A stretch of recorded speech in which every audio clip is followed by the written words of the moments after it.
Hi, everybody. Welcome to the Hammer Museum. I'm Claudia Bester. I'm the Director of Public Programs, and I'm very pleased to welcome you to tonight's Hammer Forum on the 2018 midterm elections. The Hammer Forum is a series of public discussions about current social and political issues, and it's made possible with the generous support of Andy and Branya Galiff. Our moderator tonight is Jessica Yellin.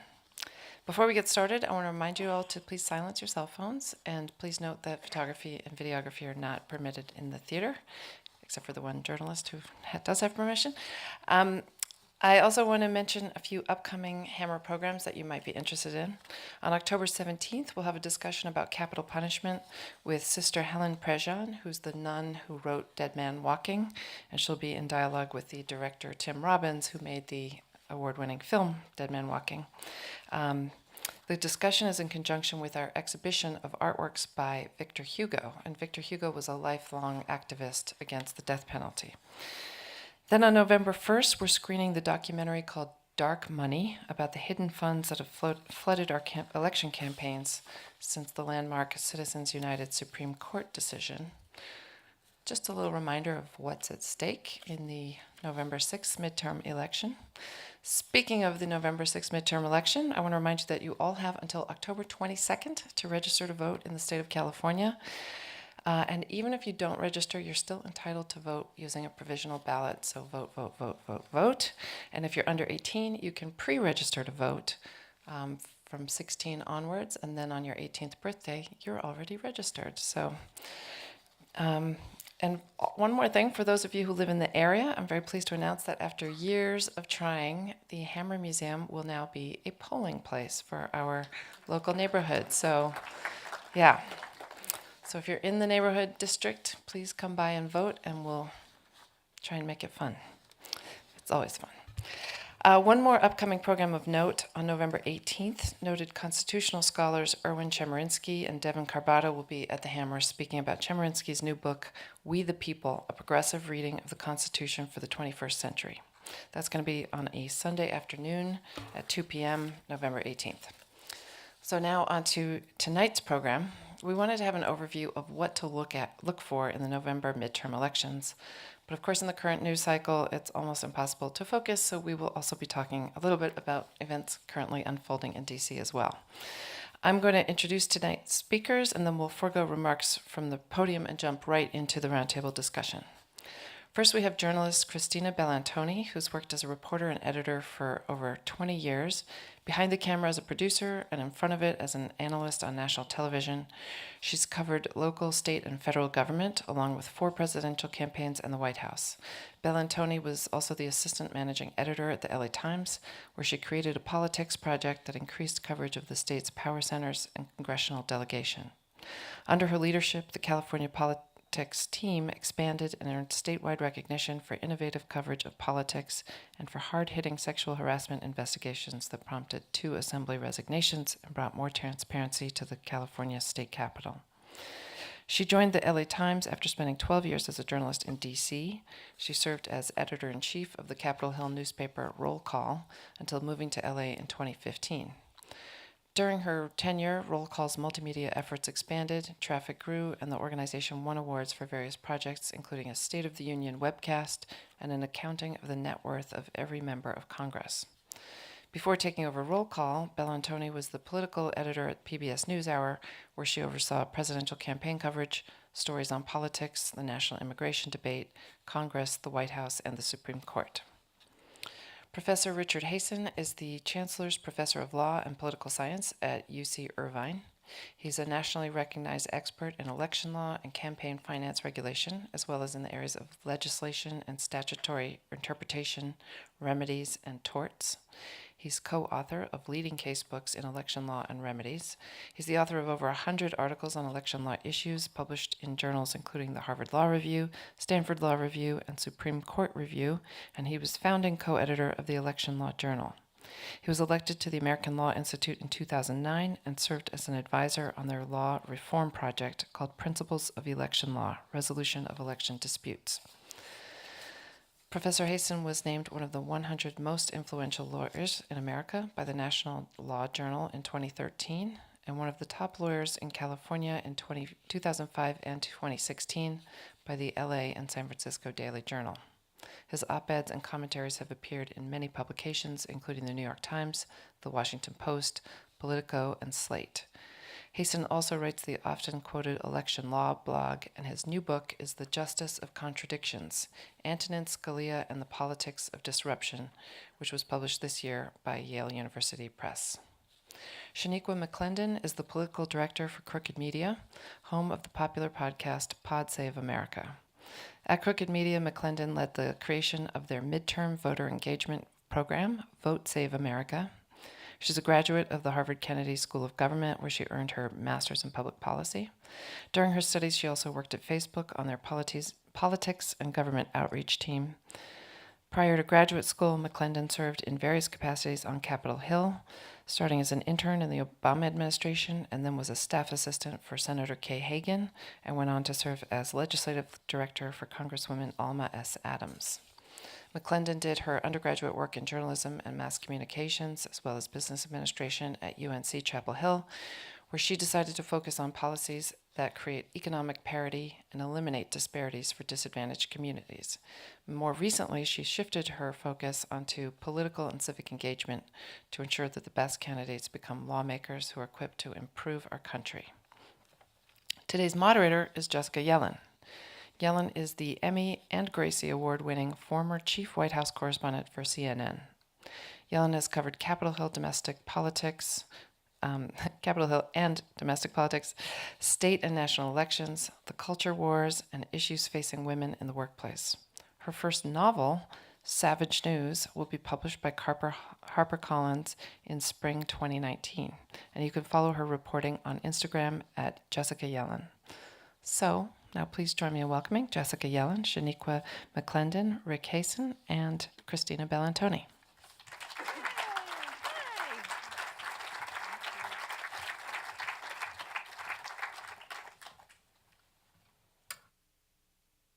Y'all. So we thought we'd have this conversation on a quiet night in politics. But forgive us if we keep checking our phones to see what's happening. The latest update is one Republican who was a yes is now potentially undecided. Hi to everyone. Thanks for being here. Since it's on everyone's mind, I thought we'd just start right in with Kavanaugh. We'll move into the midterms. We'll talk about the big picture and specific races, and then open it up to you guys to ask us all questions. My first question is to you, Christina, since you've covered the Hill and know it well. Right now, we're on the cusp of this big decision on Brett Kavanaugh. It's rending the Senate apart, even the country, and we're looking at a handful of senators who have to make this vote. Can you tell us a little bit about the politics and the conscience debate that goes on for these senators, and how do they make this decision? Yeah, absolutely. Thank you. Thanks to everybody for being here. So by way, you heard my bio. I appreciate that very long listing. But my favorite job ever was being the editor of Roll Call, which is a newspaper about Congress. And I actually was really lucky to get to spend last week in D.C. and kind of witness some of this Kavanaugh stuff up close and personal with a group of Los Angeles Times readers there. And what I really heard was these senators are paying attention to what they're hearing. The offices have been shut down today by so many protesters outside of them. Their phones are ringing off the hook. I talked to a lot of staffers who were just feeling really overwhelmed because they were getting calls even before sort of all of the drama at the end of last week with the FBI investigation. So now when, pressure's on, we know that this vote is going to be probably around 4:30 on Saturday. They've set up procedural votes.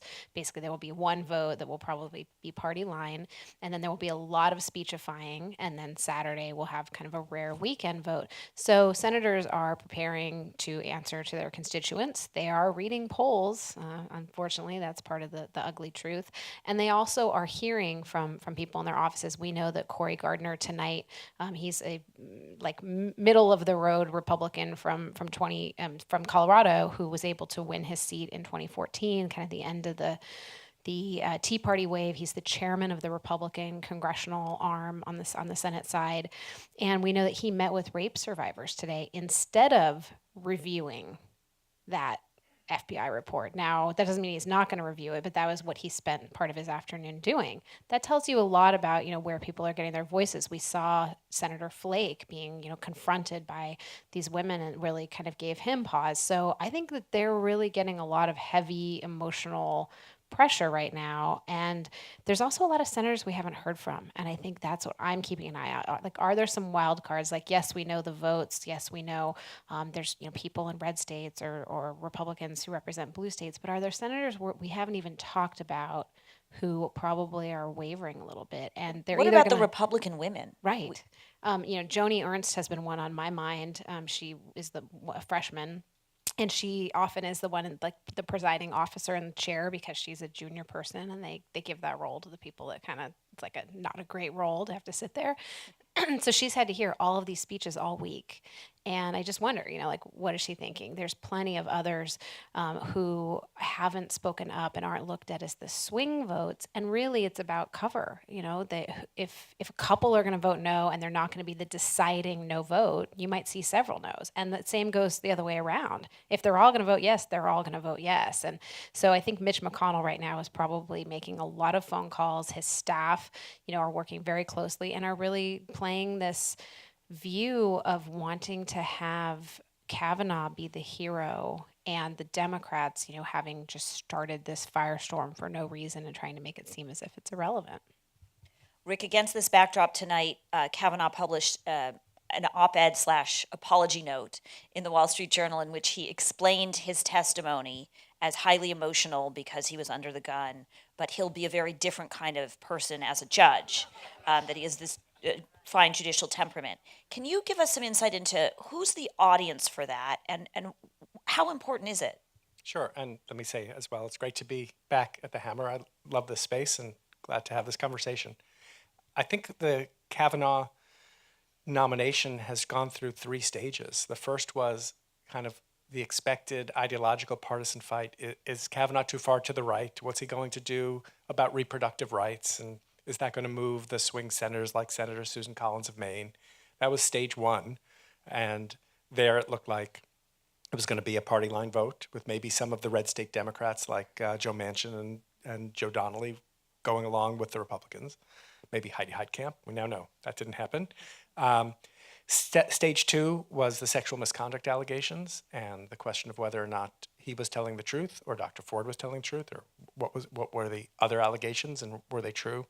And then we've moved to this third stage, which is about how Kavanaugh responded and about his judicial temperament, because he made some comments when he was defending himself last Thursday, which seems like a year ago, but it was just last Thursday, where he talked about the revenge of the Clintons, talked about kind of a partisan witch hunt. It was very kind of Trumpian, not the kind of language we expect to hear from judges.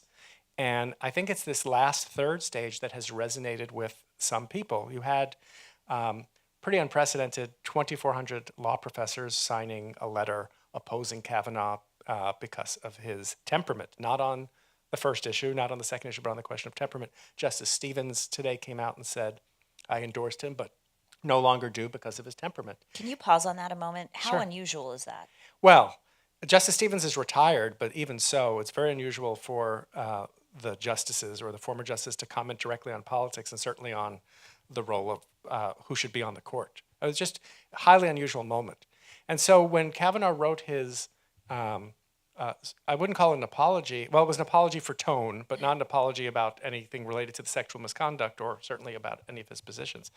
There are 3 possible audiences. One are the wavering senators, Flake, Collins, Murkowski, whoever else might be wavering.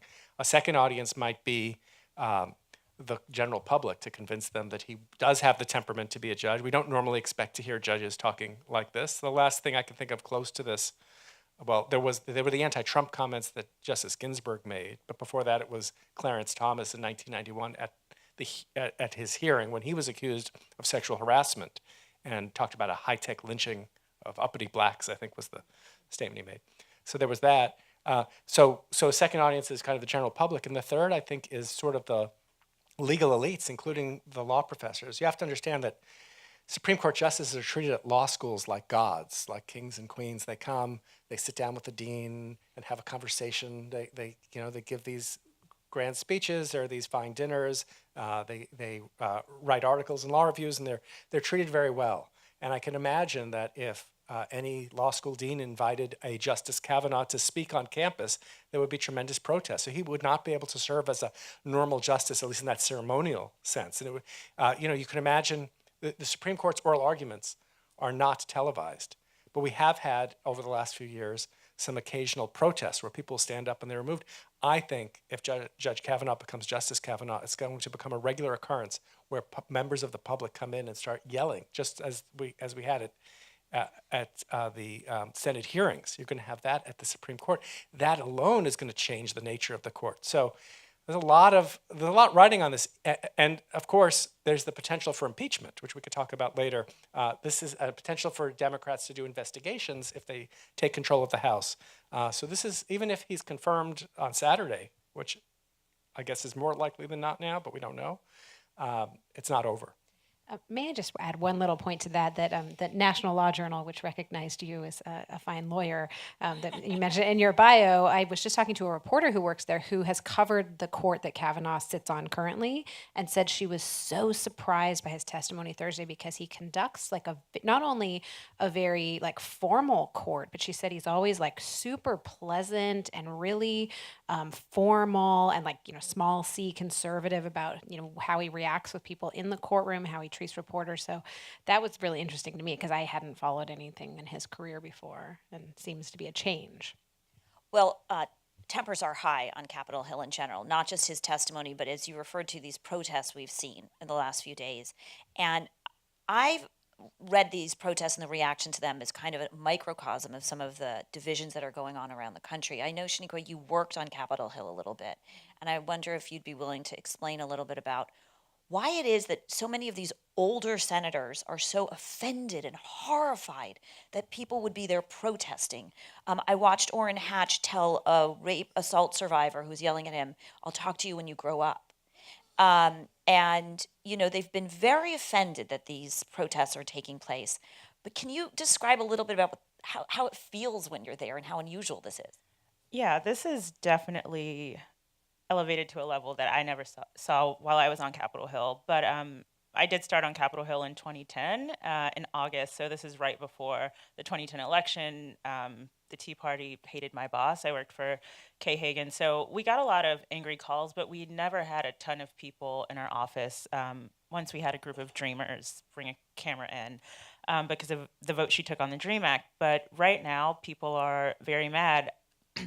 I think with Donald Trump's election, people are paying attention now. I think on the right, a lot of people were always paying attention, at least when the Affordable Care Act was passed. People were upset, even if they didn't fully know what was in the bill or what the bill would do. They knew they didn't want it, and they made themselves very vocal. But now you have people who are not conservatives, so now they're going into the offices of conservatives, voicing their concerns. But these older senators are not used to that. And a lot of them see the Senate as this place, it's not the House, it's the upper chamber. You're supposed to be respected, you're supposed to be tactful, and you're never supposed to speak to a senator in a way that is not befitting of a senator. And so I think that they think that everyone knows what the Senate rules are, and the rules that you have on the floor are going to be transferred into the office. But I think what they're seeing is people are very angry. When Donald Trump got elected, he was supposed to be this outlier Republican, but they've all fallen in line behind him, and now they're all complicit in this.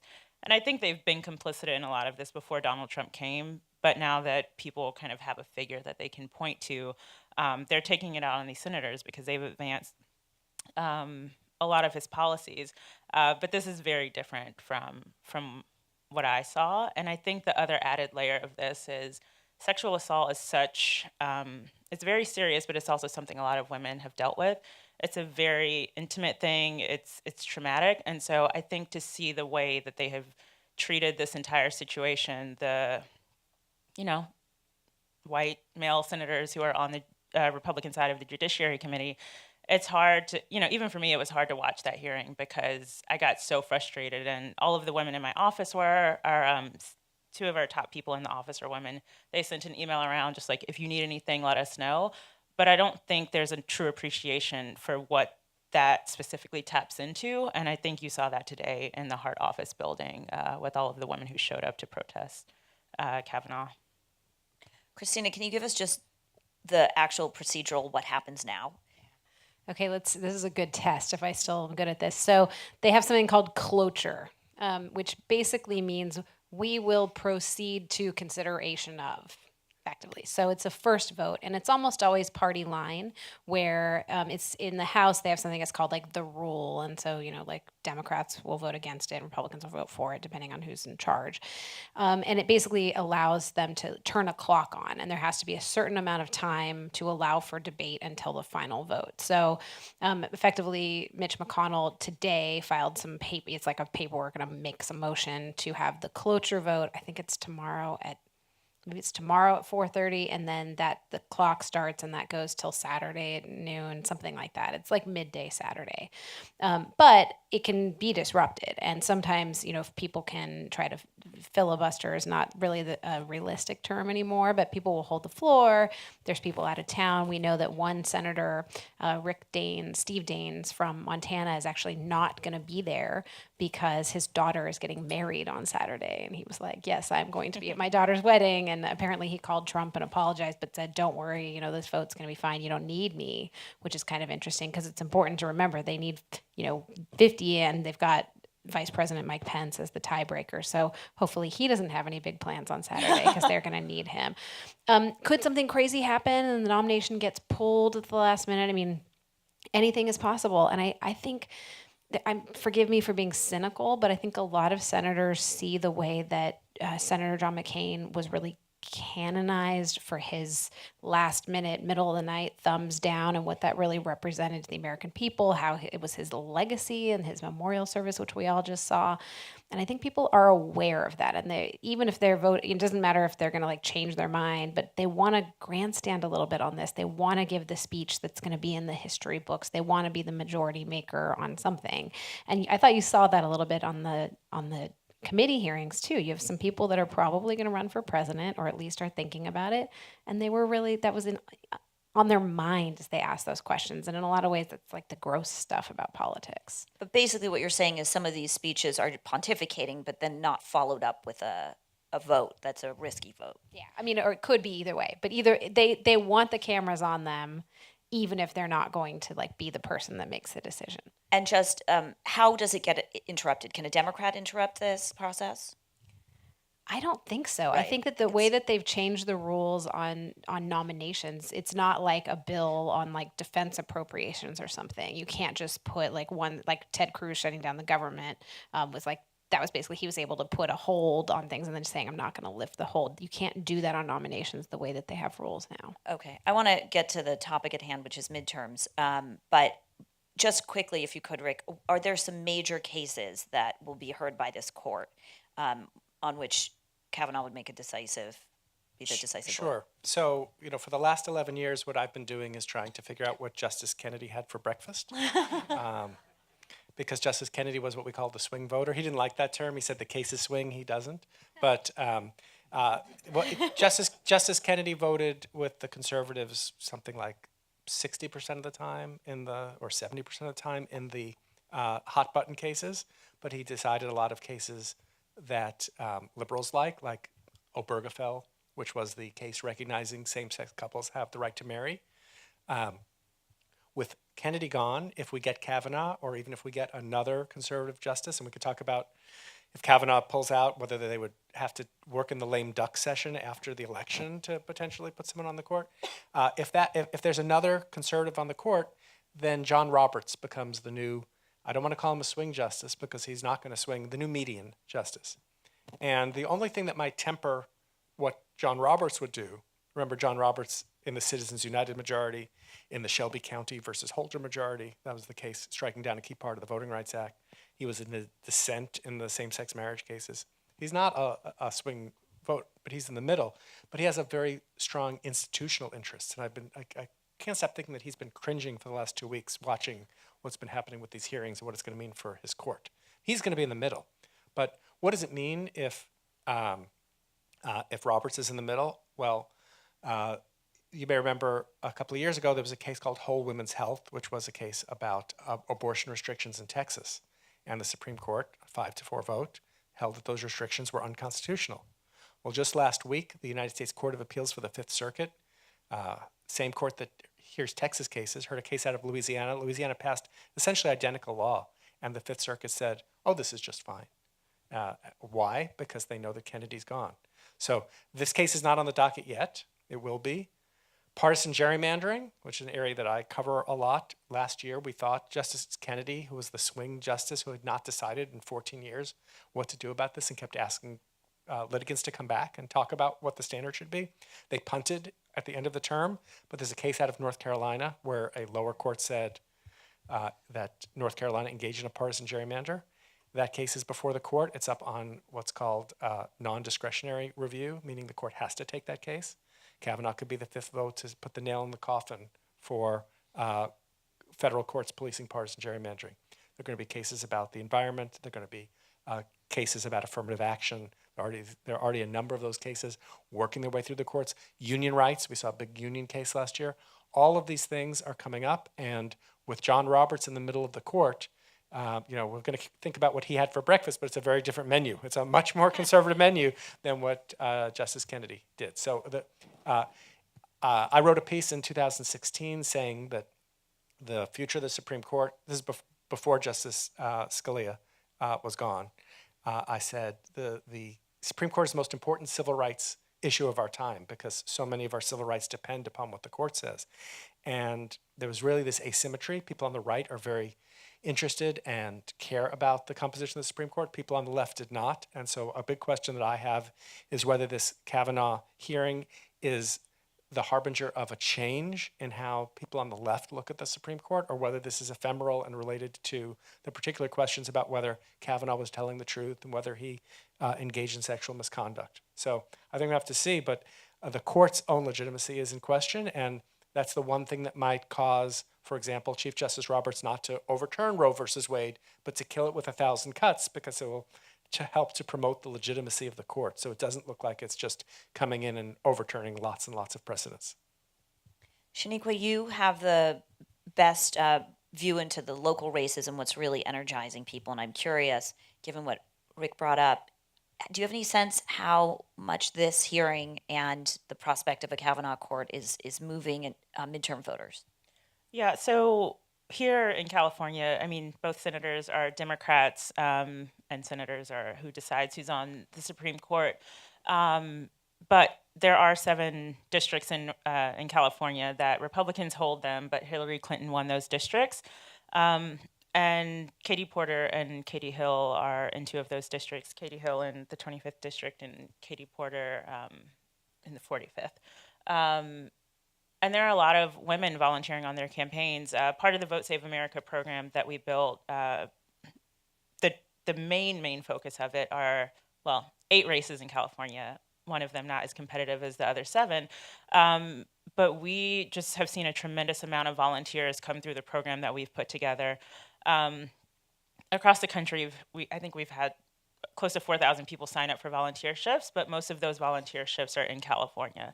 And so I think you're seeing a lot of women, see these women candidates and realize the value of having women, Democratic women, having Democratic women represented in the Congress and having their voices heard.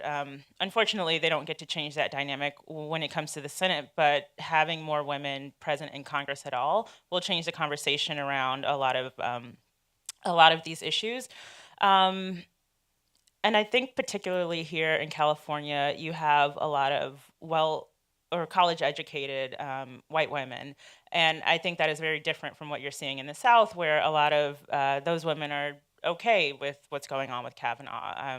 In Alabama, we saw a tremendous amount of those same women vote for Roy Moore. And so here, there's a different type of demographic, and I think that this is starting to, one, of course, energize Democratic women, but it's starting to make a lot of Republican women question the party they're in and how a party that they're a part of could be the way they were to Dr. Ford. And I think also Dr. Ford being from California, and a lot of those women probably saw her in themselves. and are questioning, what that might look like for them, if they're sexual assault survivors, how they play into all of this. So I think the drive was already there amongst a lot of the Democrats, but I think within the Republican vein of women, they're starting to kind of grapple with what it means to be a woman and part of the Republican Party. Can I just add, it's important to keep in mind too that California starts voting on Monday, and millions of Californians will turn in ballots that way. So this election is on now, and in these particular races, you've seen at every level, more energized people, more people turned out in the primaries. The Democratic candidates tended to raise more money. They're very organized. In the Steve Knight district, the 25th that you mentioned with Katie Hill, I mean, they've been sending volunteers to register voters in this sprawling district. He's the last Republican in Congress to represent like LA. And they've been trying to get engaged in this district for almost 2 years. She has about 200 volunteers a weekend. So people, and that is an astronomical amount of volunteers every weekend. So people are really energized to get her elected. And she's a great candidate. Christina, give us a sense, big picture, what is motivating voters this season? We keep hearing that the Democrats were more energized, but now Kavanaugh's energized Republicans. So give us a snapshot. Yeah, and we were talking about this beforehand, which is an interesting question of if Kavanaugh is approved or pulls out, Saturday or whatever happens, is that enough time? Will people still care about it on November 6th when the majority of the country will be voting in these races? I don't really know. It does seem to have people fired up, but for me, I haven't noticed in the people I've interacted with in the polls that I've been reading in California races that it's changed a lot of minds, right? What we know is motivating people in the majority of these midterm elections is people are saying they want a member of Congress to be a check on Trump. Even Republicans are saying that in a lot of cases in these polls. And for a long time, you saw the enthusiasm gap was flipped, where Democrats were more excited about showing up. What's changed since Kavanaugh over the last week is that now you're seeing Republicans are more or at the same excited about showing up. And statistically, when more Republicans show up in a midterm election, Republicans tend to do well.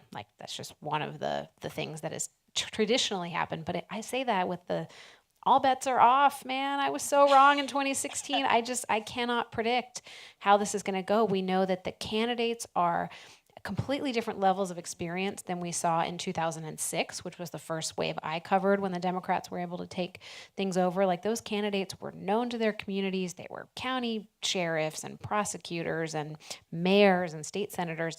And the Democrats really spent a lot of time building them up in places that were unlikely wins, where here you've got first-time candidates, under 35, totally different sets of experience, and also more liberal in a lot of cases. So that's really fascinating to me. And in anti-Trump fervor, might be enough in these cases to be a wave. When I was in Washington, I asked everybody I knew, okay, well, what's your prediction? And well-informed people, including Republicans, all predicted that the House would turn and that it would be at least 30 seats. They only need 24. They were saying at least 31. One Republican told me he thought they would lose 40. Wow. Well, that is not uncommon, the first midterm after a president's been elected, right? The shellacking and would you talk for a minute about the gender gap? It's the largest gender gap we've seen possibly since polling started. Yeah, man. So this is another thing, talking about how women may be feeling right now with what Kavanaugh's ignited, because I was sure that in 2016, first female president, Access Hollywood tape comes out, Republican women are just telling pollsters that they like Trump and they're not going to vote for him. Well, I was wrong. He says it all the time. That is an actual accurate thing, that he did win a lot of demographic groups of women, not all women. And certainly, Democrats are still counting on minority women, unmarried women, women under 35. One change you saw is that now women over 65, which traditionally have always been Republican voters, are more favoring the Democrats. That's the first time, I think it's been in 23 years, that polls have seen that particular demographic shift, and they're very reliable in the midterms. So, there's a huge gap, and the Republicans have known that this is an issue for them for a long time. And these the movement, right, and Me Too and everything that comes out of Trump's mouth, you heard Republicans were kind of oh, that what he said last week about Dr. Blasey Ford was really thoughtful, and he called her credible and said nice things about her, and then goes completely off the rails at this political rally and allows the crowd to do this to her. I mean, I see that and I just think, wow, like of course that's got to turn female voters off, But he'd seen the polling that's showing that it's energizing Republican voters. he knows what he's doing. It's I think white that's the male one thing Republican I learned voters, from 2016. Rick, one of the data points I heard today was Democrats need a margin of 6 in the polling to overcome gerrymandering in a lot of these districts. And I'm wondering if you can talk at all about what kind of handicap gerrymandering creates. Sure. Well, it's a very contested question as to how much, but I do think 6 or 7 points generally is what analysts think would be necessary nationally to take the House. But that's looking at things all the way across the country. When you look at the generic polling, I don't think that's necessarily the right way to look at it. So, for example, if there's a Democratic wave in California, you're talking about 6 or 7 more seats right there. And you may remember last spring, the Pennsylvania Supreme Court, using the state constitution, required redrawing of lines to overcome a Republican gerrymander. That may help Democrats get 3 or 4 extra seats just in Pennsylvania. So while it's true that overall, because and let me be clear, I think Democrats engage in gerrymandering as much as Republicans, or they would if they could. The reason that Republicans do it much more is because they contror many more state legislatures. Thanks California to the was 2010 elections, yes, Tea right. Party wave. California was notorious for its Democratic gerrymanders, but Republicans control more districts. And that actually is why one of the things I'm most interested in this coming election is gubernatorial races. Because in most states where redistricting is done, the redistricting plan has to be signed off by the governor.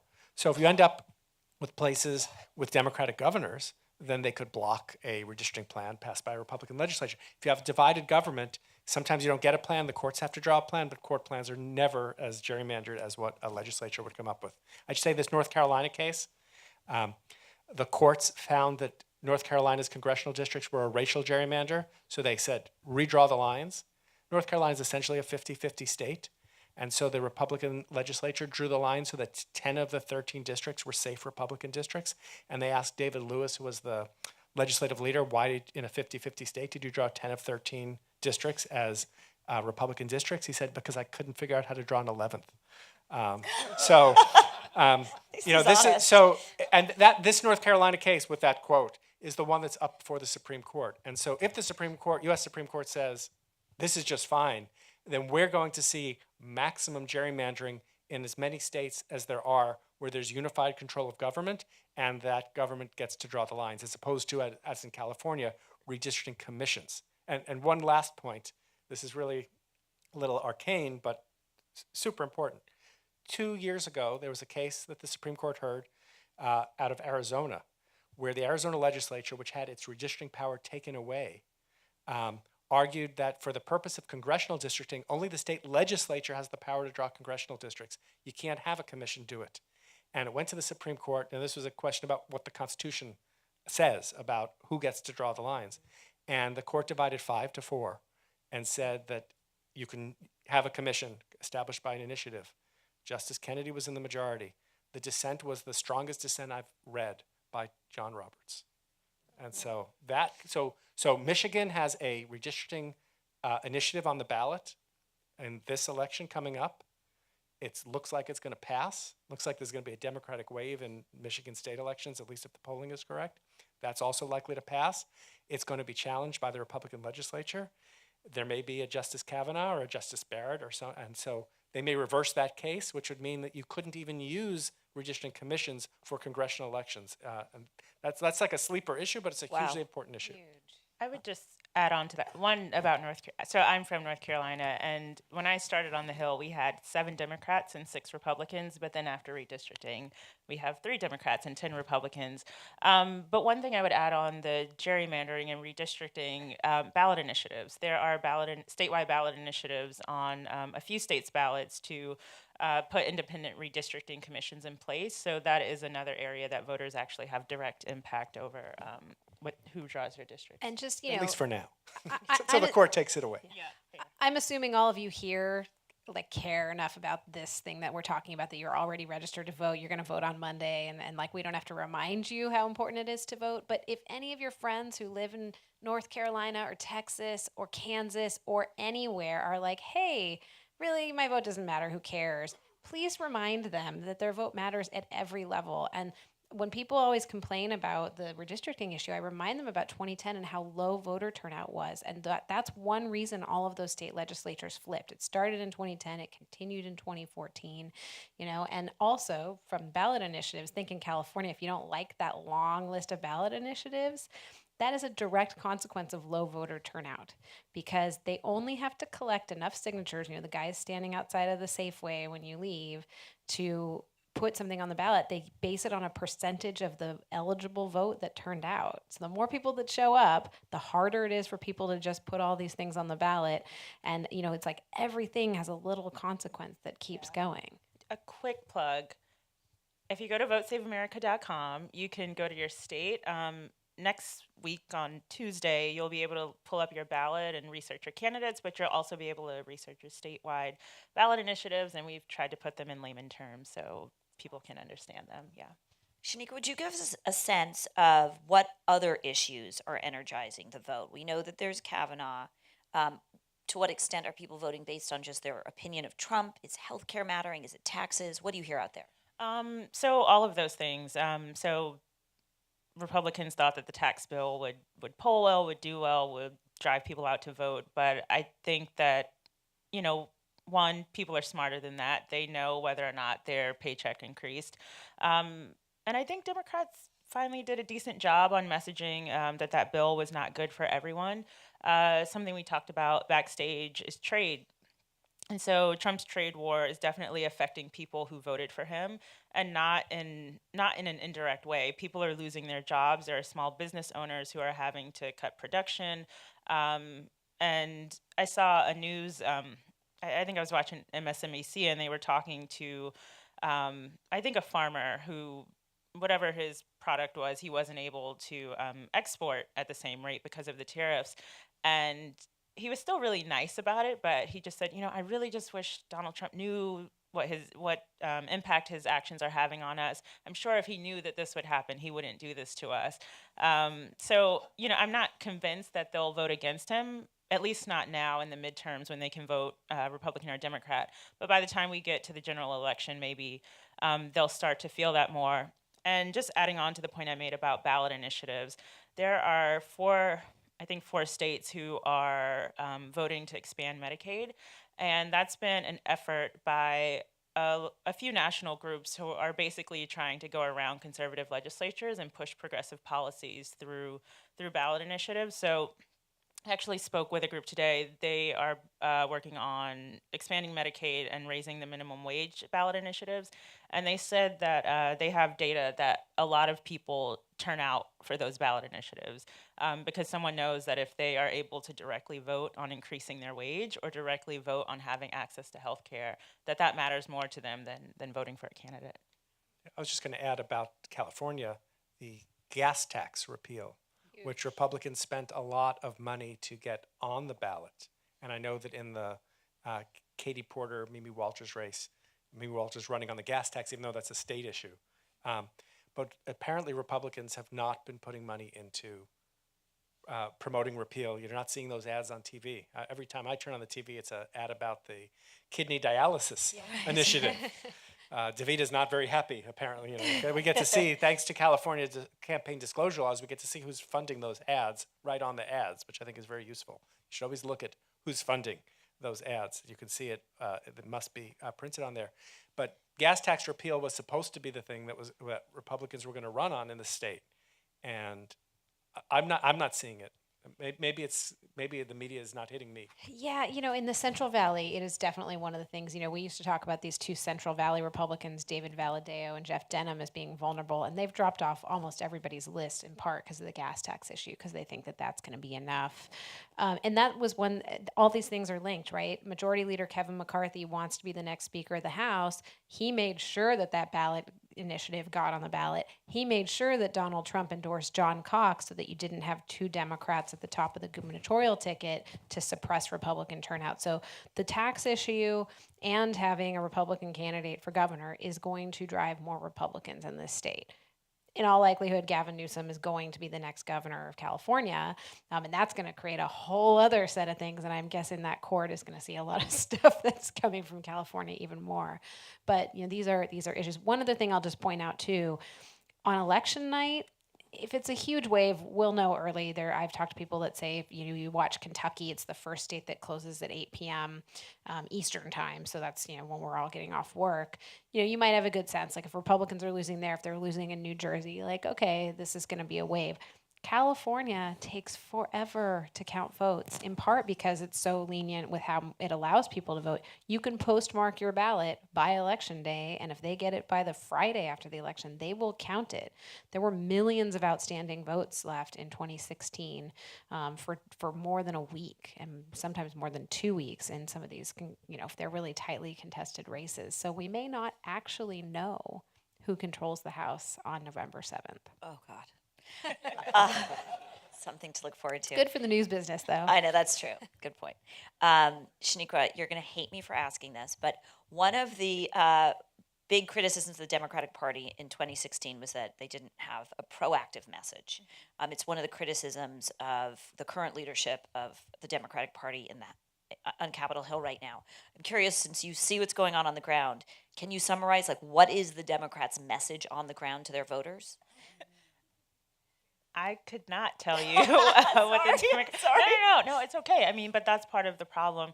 I will say something good that I have seen is that individual candidates do have a message that's resonating with the people who need to vote for them, and quite frankly, I think that is good. And so it's hyper local. It yeah, varies. Yeah, I think a lot of candidates are trying to keep their races very local because a lot of even Democratic voters don't know what the Democratic Party stands for, and that makes it hard to be excited to go support people. But I think if you look in places like Florida with Andrew Gillum and some of the candidates like Katie Hill here, people are excited about their people, and they're excited to get out there and vote for them. So I think for now that's great. I think when we get into 2020 and we have someone who's running for president, then we do have to figure out what our overarching message is. But I don't think it has to be complicated.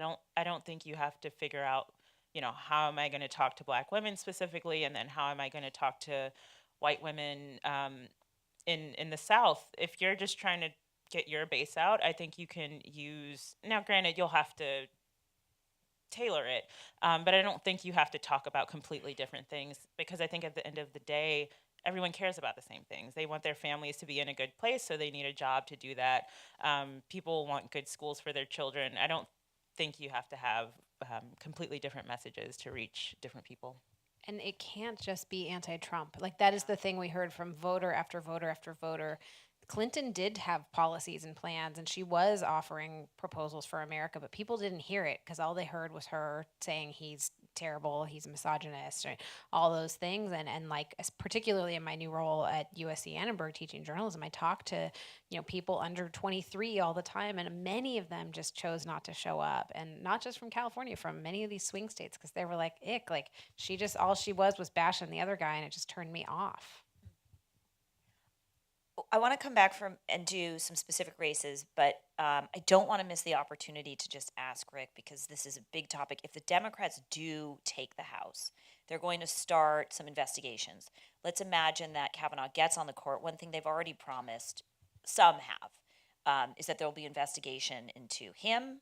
And then there's even talk, if Democrats, for some reason, get a wave election and take both houses, that they'd consider impeachment and or stacking the court. Can these things happen, and how plausible is it? Sure. So those are two very different things: the potential for impeachment of a Supreme Court justice and adding more justices to the court. So on impeachment, that requires a Democratic majority in the House, which we could see, but it also requires, in order to convict and remove someone from office, you need a 2/3 vote in the Senate. Democrats are not going to have 2/3 of the Senate, even if they win all of those close races. So the reason to do an impeachment vote of Kavanaugh would be to please the Democratic base. And already I saw a quote from Nancy Pelosi pushing back. They want me to impeach Trump. They want me to impeach Kavanaugh. So investigations, sure, but impeachment, that's and then you start looking very negative as opposed to having a positive message. So I think that's unlikely. May I just, what's the advantage then of doing an investigation if it doesn't lead to impeachment? Gin up the base. Well, there have been justices that have retired, resigned. So to avoid this. Yeah. yes, so so certainly to do the investigation, to lay the groundwork in the future, to delegitimize what it is that Remember, now we have a Supreme Court, which we have not had it in our lifetimes, where all the conservatives on the court were appointed by Republican presidents and all the liberals were appointed by Democratic presidents. That's new. And that means people are going to start thinking about the Republican majority on the court and the Democratic minority on the court, and it's going to be seen as more of a political institution. So as part of the political warfare, I think you can see why they would want to do an investigation, even if they don't impeach. And on that, has a justice ever been impeached? Way back, there have been, there have been judges that have been impeached, but there was talk about impeaching Abe Fortas, but he left the court rather than face that. So that's a reason to do the investigation. Now, unpacking the court, this is kind of the Democratic dream: is okay, Democrats in 2020 take control of the Senate, and they have control of the House. The United States Constitution does not specify how many members the Supreme Court has to have. It used to have different numbers of members. And so you could make it 11, you could make it 13. I think there's a political cost to that. I do think there's a proposal that's out there. It's one of the few things that unites people on the far left and the far right, which is 18-year fixed term limits for Supreme Court justices, and to phase it in so that every president gets 2 appointments to the court, and that would have more of a rotation effect, and so you wouldn't have someone in their 40s being on the court for 40 or 50 years. But more confirmation hearings. Yes, but lower stakes. And if everybody knows you're getting your 2, barring a death or something, you're getting your 2, and they're not going to be on the court forever. So you don't need to have someone who's 35 on the court. But getting to that would require a constitutional amendment. So it would have to be really a crisis. You can imagine Democrats take control of the Senate, Trump nominates, and Democrats don't confirm anybody. A justice or 2 passes away. The Supreme Court's down to 6 justices. We're at an impasse. You can imagine a nightmare scenario like that, where something like term limits could gain traction. But barring that, I think we're going to see stagnation when divided government and pushes for the most extreme candidates possible in periods of united government. And the timing on all this matters. And again, it's like the grossness of DC, because think about the incentive for a candidate running for president against President Trump in 2020 to make that an issue makes them not want to do any change and not want to resolve things. They want to leave it as a tension point, because then they can run on it as a wedge issue, and so then problems never get solved. And I'll add just kind of a dark element to this. One thing I heard when I was in DC, a lot of senators were very concerned about safety. Grassley has some extra protection now in the Senate. You can ask for that because he was getting death threats. Ben Sass was getting death threats. Flake was getting death threats. A lot of just scary stuff is happening because it's so on fire and it's so intense, and people are taking this very personally on both sides, that it has alarmed a lot of government servants, both the elected officials and the people that work for them on the Hill.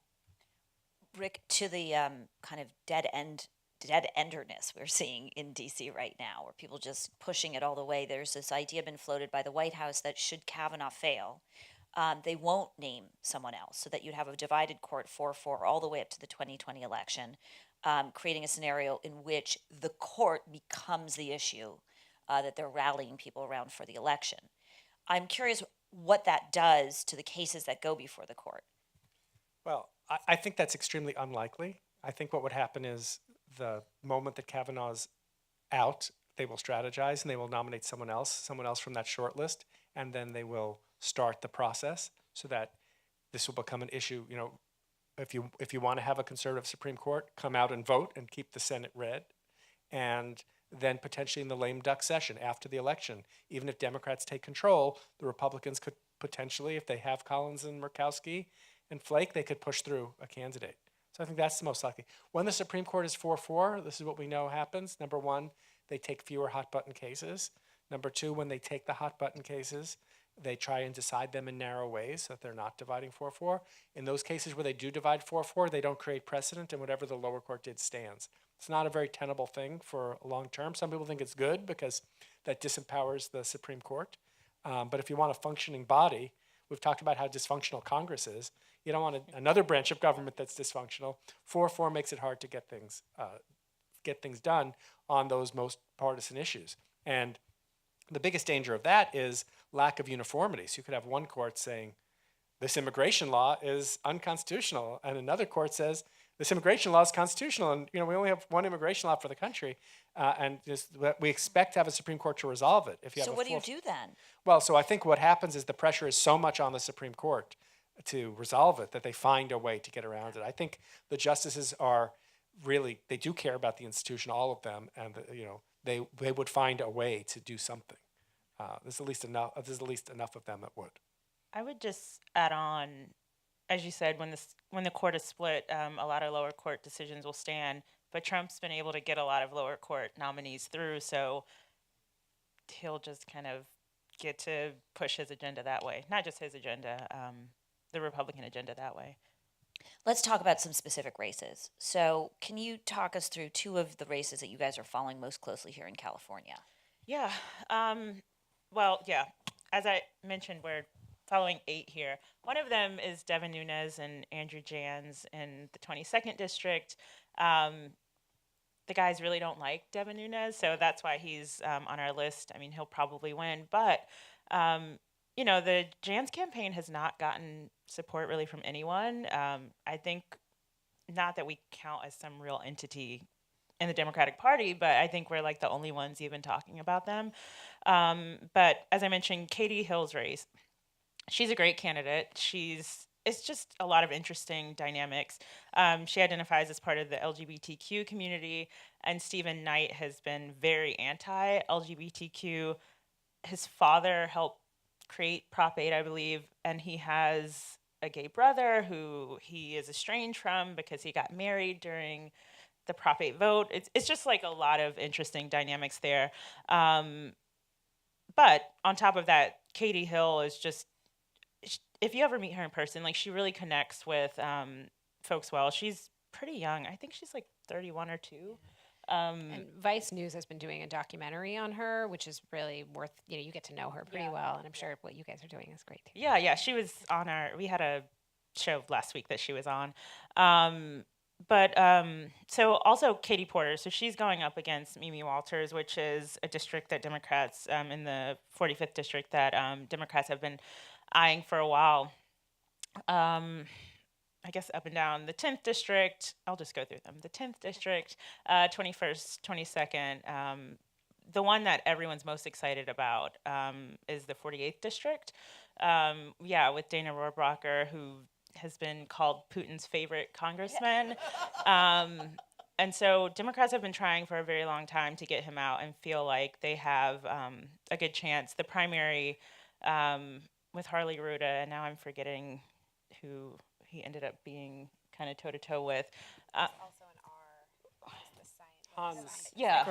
Microphone. Yeah. Hans Kierstad. Yeah. So, that finally got settled, which, we were kind of like, oh, I wish this would hurry up so we could have a Democratic nominee. But Democrats might have a chance this time. So we're pretty much focused on these 7 races because I actually, me and a friend were getting coffee the other day, and we were talking about politics, and the gentleman next to us says, oh, it sounds like you all know about politics. I want to help out in a place that's not as blue as California. I want to, help out in a southern state or something. And I turned to him and said, there are 7 districts in this state that are held by Republicans that Hillary Clinton won. You could be making calls for Mike Levin or Katie Hill instead of, other states are important too, but if you live in California, I imagine you want to help flip things here. So we're focused on these 7 races that if we can flip 7 of those seats, that's a third of the seats that we need to flip the entire Congress.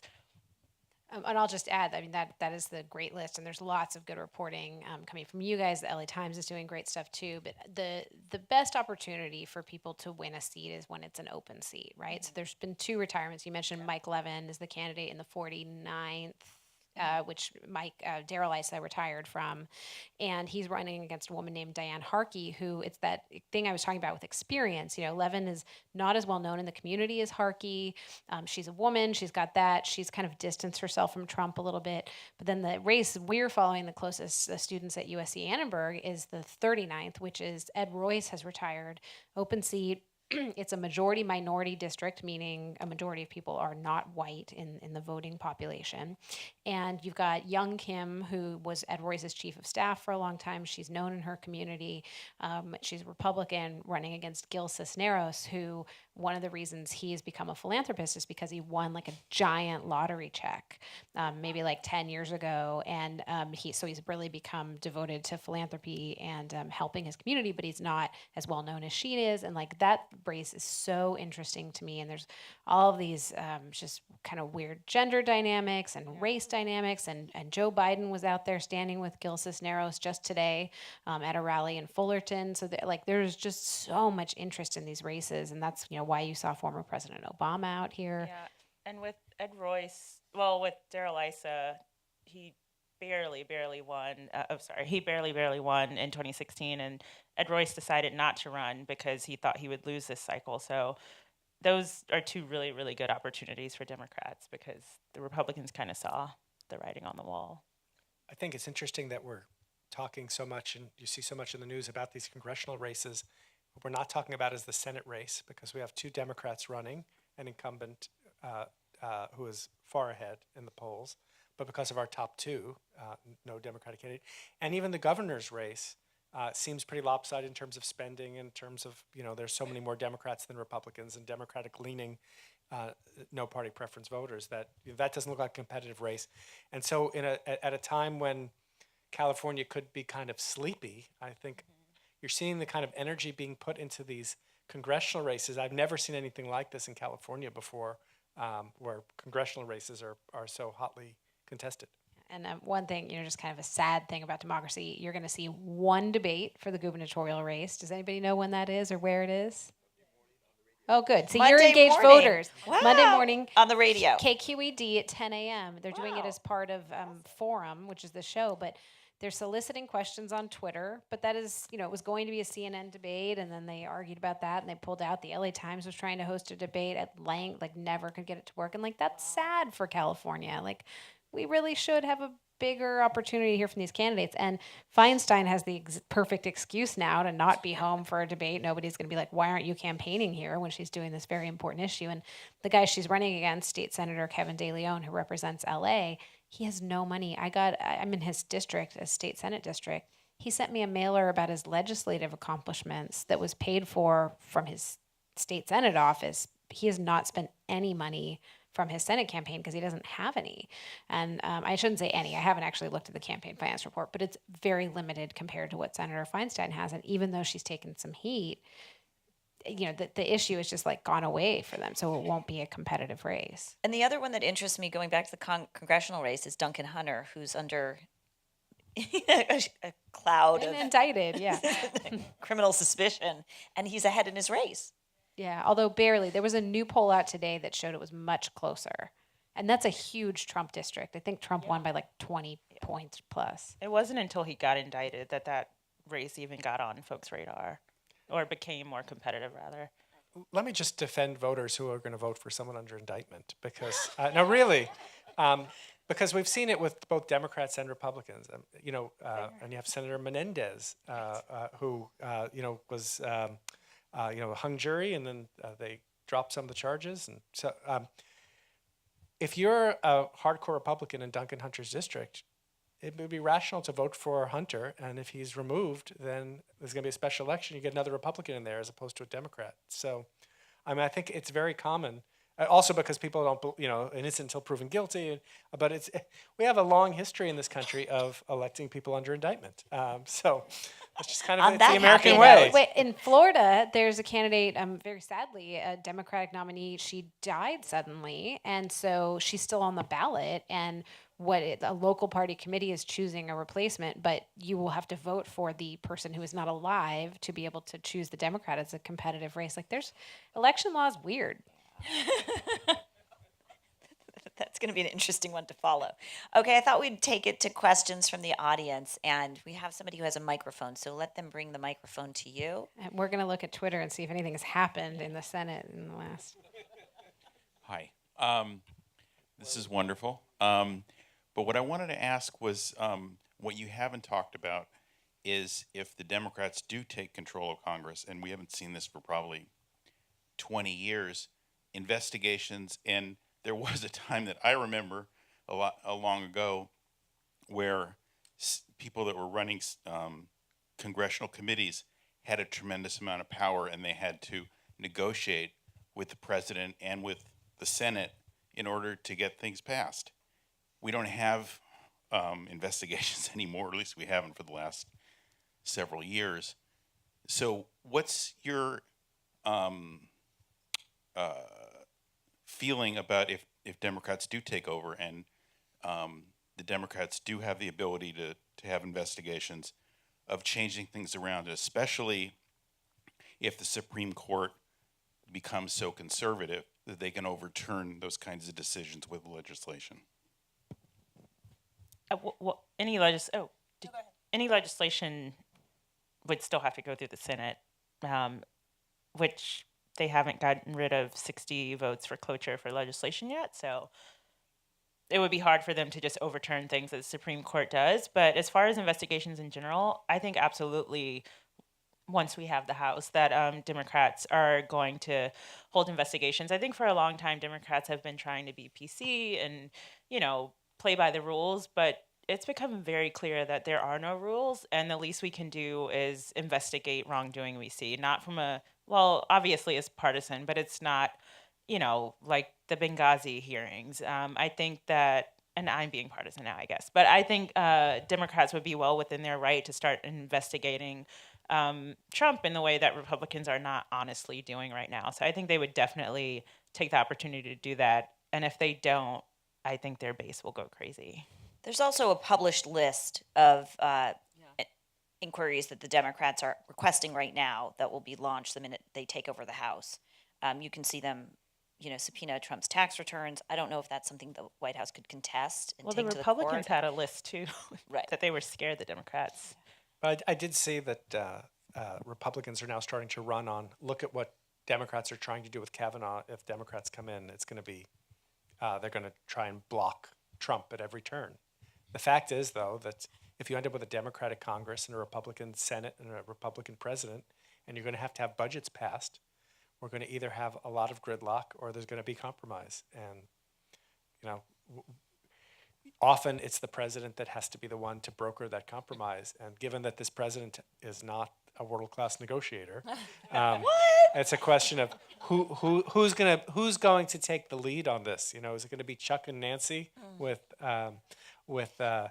Trump triangulating against McConnell? I mean, it's just hard to imagine what that's going to look like. Yeah. The other, yeah. Well, okay. Another question. Top right here. Hi. Thank you for being here. Thanks. This is great. I just want to know, we're urged on a daily basis to call our senators to make our voices heard. And given that our senators, we know how they're going to vote, could we make a difference by calling Murkowski and Collins? And, does it matter if we're not their constituents? Does it matter if we call Feinstein and Harris and let them, where is my energy and our energy best going to be spent making these phone calls? Yeah. So a lot of Senate offices will ask you your name and either your address or zip code. And I know when I was answering phones, I'd listen to anyone who called, but once I knew your zip code was not from North Carolina, I stopped typing whatever you were talking about.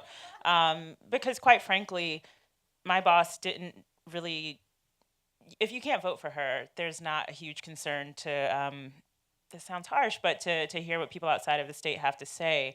On top of that, you have a lot of third-party groups who organize these huge call-a-thons, and people don't have to do a lot to actually be engaged. Someone will call them, and it's like, do you want to call your senator to tell them XYZ? They'll patch you through, and then, it's not people who are so engaged in the process. They've just kind of been prompted to do it.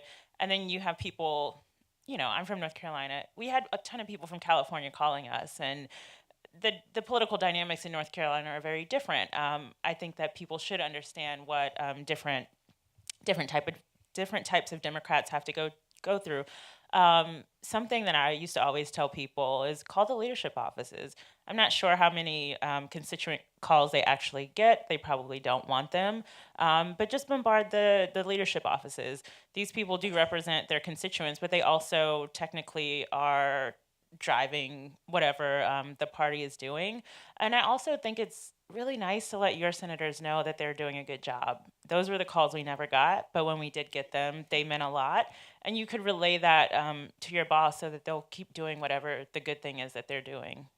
That's exactly right. And the offices do tally them. And if you're calling from out of state, like it's either they may listen, they may not, but you're not going to be the influential tally. I had someone ask me this question a slightly different way this week, and another reporter friend of mine who is covering the congressional races at a national level made the point of like, think about where you give your money or where you'd volunteer your time, because maybe your help for a candidate that's either already going to win or on the bubble means that the party doesn't have to spend money on this other candidate, right? Or you see all the time, like candidates are, the party's giving up on candidates in Colorado or Texas or pulling money, moving money around. So think about that. Like you can be strategic in the way that you offer your volunteering, and phone calls do matter on that level. And that the money does matter too. I donated to Heidi High Camp today. One thing in terms of the locality concerns that came up in the Kavanaugh hearing, round one, before we got to the second set of hearings, Senator Hirono, Mazie Hirono of Hawaii, asked this line of questions about a memo that Kavanaugh had written when he was in the Bush White House involving the rights of Native Hawaiians to be able to hold certain kinds of elections. It was like a very arcane thing, perfectly appropriate for the senator from Hawaii to be asking about. And then she started asking about how this might apply to Alaska, and I could see where this was going. And it was really aimed at Senator Murkowski. And right after that, there were attempts to organize the Native Alaskan communities to call Murkowski and tell her, that Kavanaugh would be bad on these issues. And you have to remember about Murkowski. Murkowski lost a Republican primary when she ran against a Tea Party challenger, a guy named Joe Miller. And she had to run a write-in campaign to be able, you remember Joe Miller, blast from the past. One of Sarah Palin's best buddies. So she had to run a write-in campaign, and she had to teach people how to spell Murkowski. And that was, talk about arcane election issues.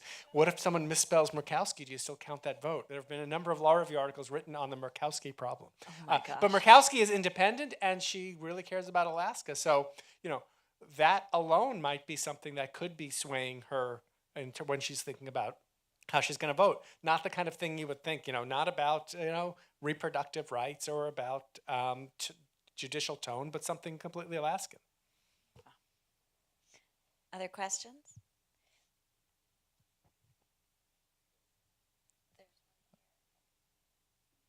Okay. Thanks, guys, so much for being here. I wanted to ask, I know you talked about gerrymandering, but what are some other things, if we do end up with a Kavanaugh justice, that you would expect to happen? In terms of what the court could do? Maybe just some cases that are coming up. So besides the gerrymandering case and the abortion case that I mentioned, one of the big issues, again, sounds very arcane, but it matters a lot, has to do with how much power the executive branch has. So, for example, what if Donald Trump is subpoenaed and he doesn't want to answer the subpoena?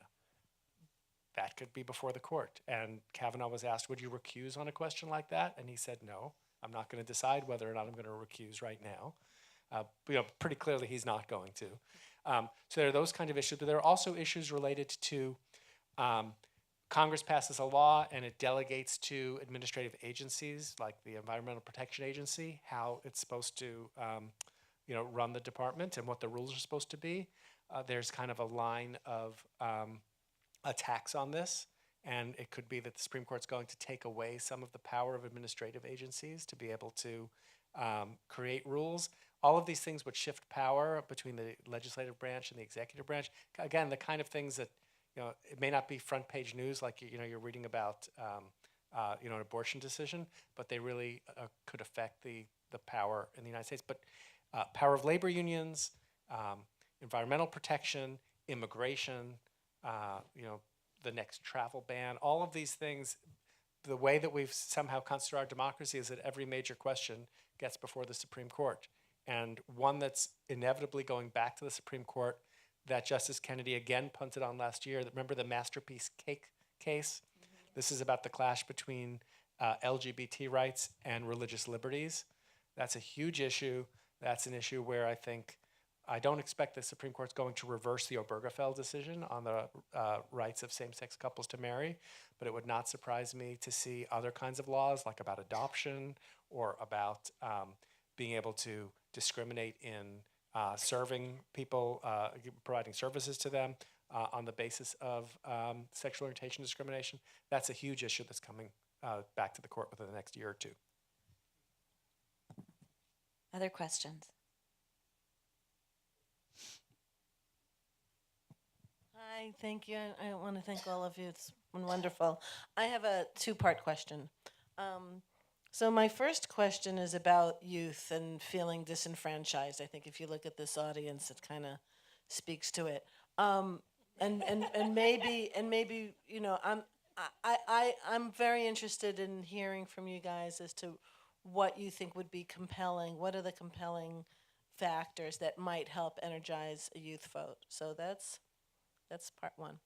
And then part two, and sorry, I'm hogging this mic.